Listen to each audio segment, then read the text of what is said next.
Hi, good morning. Welcome to another day of online teaching. Today it's March 27th, 2020. It's a Friday. Yay! It's the end of the week. You guys have done a good job in watching the videos and doing the work. So, give yourself a pat on the back. Today we are reading about the life of a U.S. industrial worker. I want you guys to follow when I am reading so you know how to say the words, and also listening to this video will help you understand what is happening, because sometimes you guys read something but you don't really understand what you are reading. So this video is supposed to help you understand what it is that you are reading. Okay, so let's start. The life of a U.S. industrial worker. This text asks students to imagine what it would be like to live as a worker, specifically as a child worker in the U.S. Industrial Revolution, a time of great technological progress, though often at the cost of workers' rights. As you read, take notes in the way the text is written, such as point of view, basically who's telling the story, tone. We will review this again on Monday. Basically, tone is the tone positive, negative? Neutral is not positive or negative, okay? Tone is also like, does it sound like the narrator or the writer is frustrated, happy, excited, surprised, annoyed, angry? Those are other examples of tone. And word choice, and how this narration affects the overall meaning.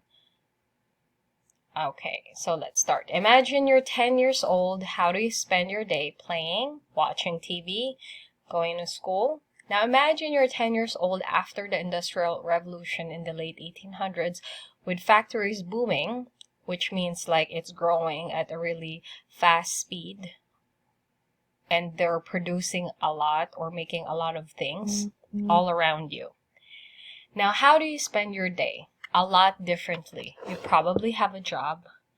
You work in a factory between 10 and 14 hours a day. The air is filled with dust and smoke. Your fingers bleed from working so much. What do you get for all of this hard work? About 50 cents a day. So you ask yourself, oh, 50 cents is not a lot. Back in the day, you can at least buy food with 50 cents, but it's still not enough to buy everything that you need. The Industrial Revolution was really good for some people. Poor children were not some of them.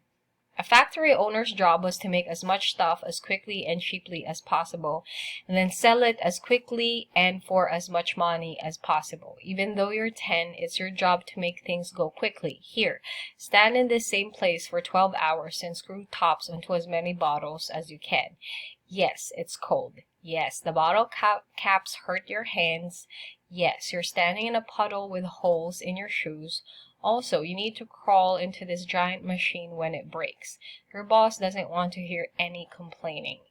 And if you do, you might get whipped or beaten. Child labor is when young children work in places that are unsafe and are paid less than adults. This was a way for businesses to find small workers with lots of energy and quick fingers without paying them much, if at all. So that means like some children may not get paid, others get paid, but very little. This was legal for over 100 years. That means the government allowed this for 100 years, until people decided it was not right to let young children work until they were older. So now that you guys are in school, it's because, they thought that's not right and it's illegal and you can't do this anymore. So, let's start with paragraph 1, okay? Can you find 2 sentences in paragraph 1 that tell you that life of children in the Industrial Revolution was difficult, because it's in the past.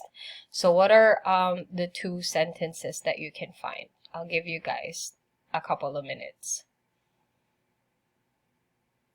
Okay, if you said that they work for 10 and 14 hours a day, you are right. That's one example that their life is hard.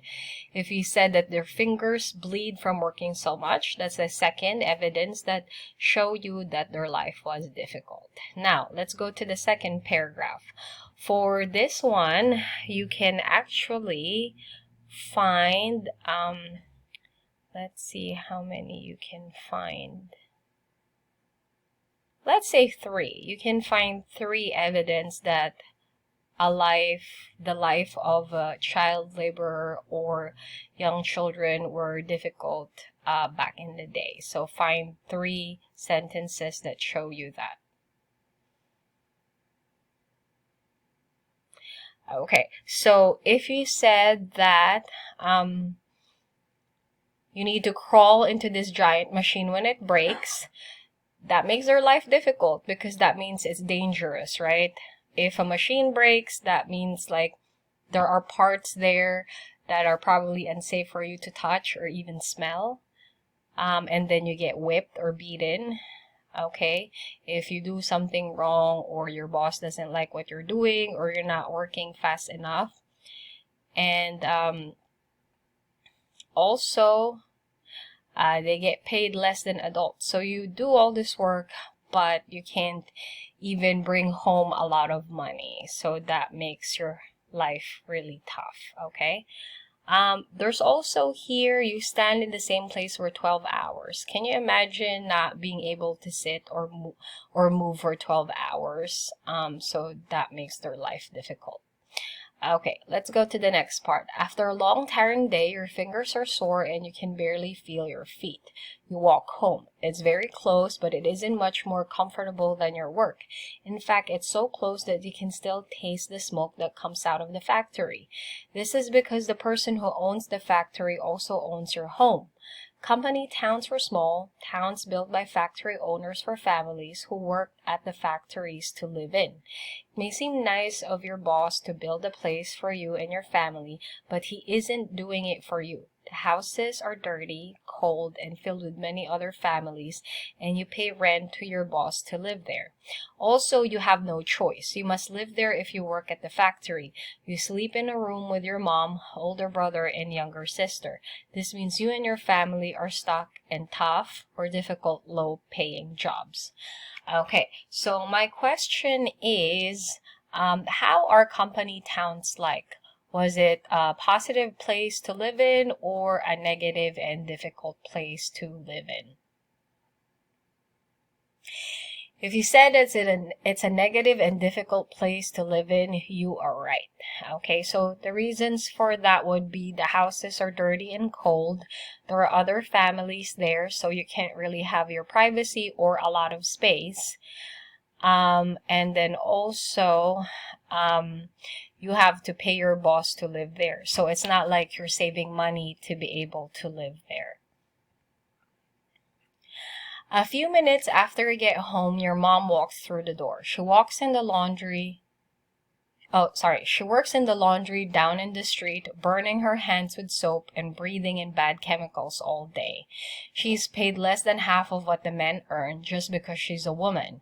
She works even longer hours than you because your dad has been gone so long you don't remember what he looks like. At least your family gets to eat a little.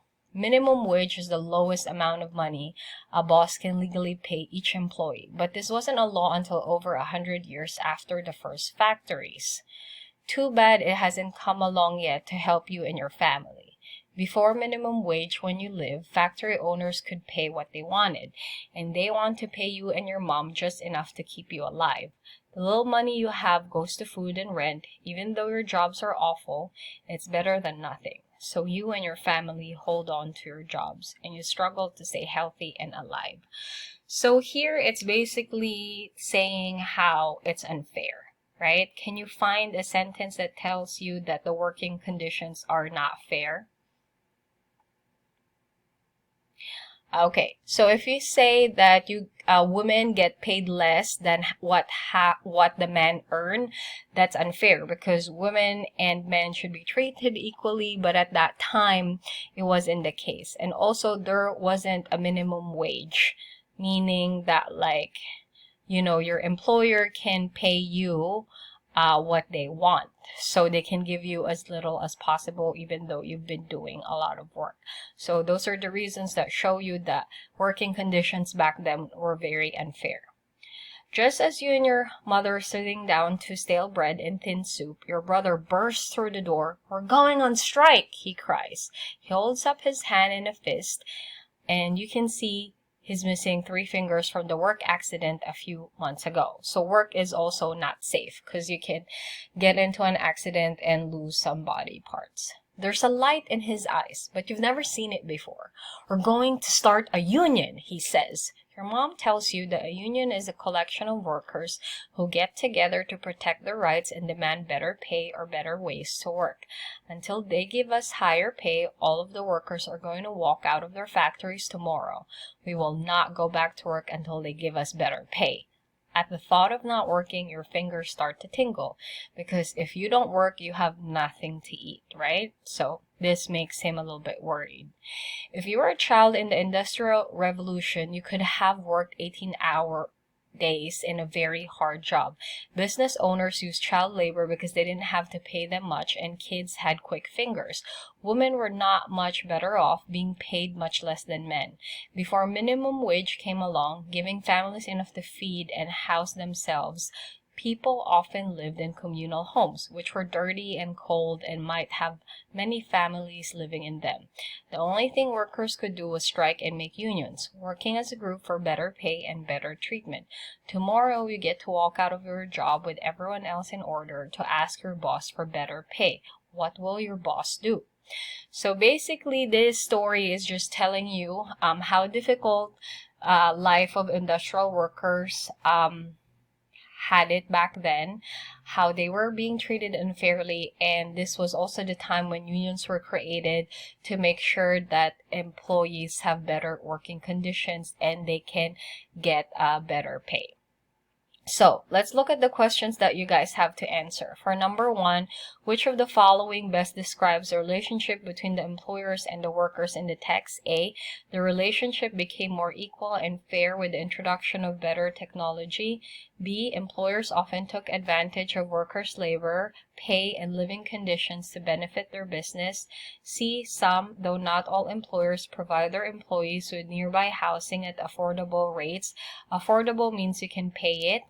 Workers often form unions to force their bosses to make changes, accidentally sending factory progress into decline, or it's going down, decrease.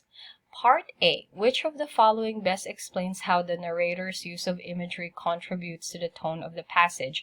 Imagery would be like pictures in your head that you have when you are reading. So for example, you say the tall trees and the thick branches are moving. You know, it creates a picture in your head. So tone, we discussed about tone earlier, so that's what it's asking you. That A, the narrator describes the poor living working conditions in their use of imagery, and it creates a very bleak or depressing mood.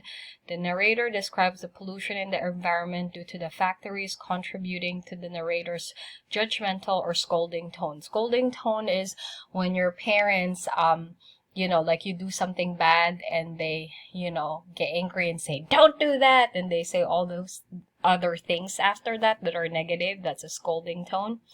The narrator describes the cold and cramped living quarters of the communal housing, contributing to the passage meek or shy tone.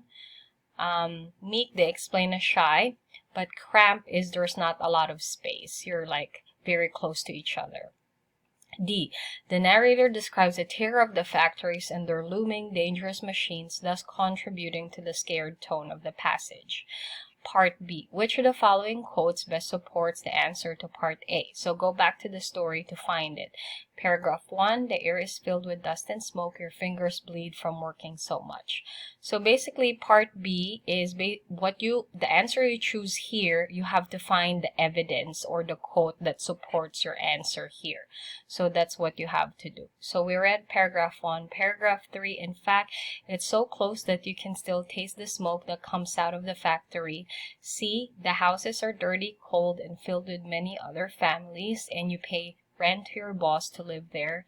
Also, you have no choice. And paragraph 5, just as you and your mother are sitting down to stale bread and thin soup, your brother bursts through the door. So I'm gonna continue the other 2 remaining questions in a few minutes because the recorder is about to be full. So I'll post another video for the other 2 questions.